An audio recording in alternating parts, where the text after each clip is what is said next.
நகை திருட்டு வழக்கில் விசாரணைக்கு அழைத்துச் செல்லப்பட்டு உயிரிழந்த அஜித்குமாரின் உடலில் 30க்கும் மேற்பட்ட காயங்கள் இருந்தது பிரேத பரிசோதனையில் தெரியவந்துள்ளது. ஆனால் காவல்துறையினரோ அவர் வலிப்பு வந்து உயிரிழந்துள்ளதாக எஃப்ஐஆரில் குறிப்பிட்டுள்ளனர். 5 மணி நேரம் நடத்தப்பட்ட அஜித்குமாரின் பிரேத பரிசோதனையில் அவரது உடலில் 30க்கும் மேற்பட்ட காயங்கள் இருப்பது கண்டறியப்பட்டுள்ளது. கை கால்கள் மட்டுமின்றி மண்டையோடு முதுகு போன்ற பகுதிகளிலும் காயங்கள் காணப்பட்டதாகவும், குறிப்பாக தொண்டை பகுதியில் ஆழமான காயம் இருப்பதாகவும் அந்த அறிக்கையில் குறிப்பிடப்பட்டுள்ளது. இவற்றோடு உட்புற உடலில் ஏற்பட்ட இரத்த கசிவும் உயிரிழப்பிற்கு முக்கிய காரணமாக இருக்கலாம் என பிரேத பரிசோதனையில் தெரிய வந்திருக்கிறது. இதனைத் தொடர்ந்து இந்த வழக்கு கொலை வழக்காக மாற்றப்பட்ட 5 காவலர்கள் கைது செய்யப்பட்டுள்ளனர்.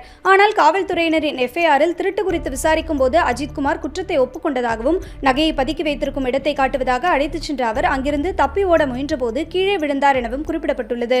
கீழே விழுந்ததும் அஜித்குமாருக்கு வலிப்பு வந்ததாகவும், பின்னர் மருத்துவமனைக்கு அழைத்துச் செல்லும் வழியிலேயே அவர் உயிரிழந்தார் எனவும் தெரிவிக்கப்பட்டுள்ளது. ஆனால் இதை முற்றிலும் மறுக்கும் அஜித்குமாரின் உறவினர்கள் காவலர்களின் அடிதாங்க முடியாமல் அவர் இறந்துள்ளதாக குற்றம் சாட்டுகின்றனர்.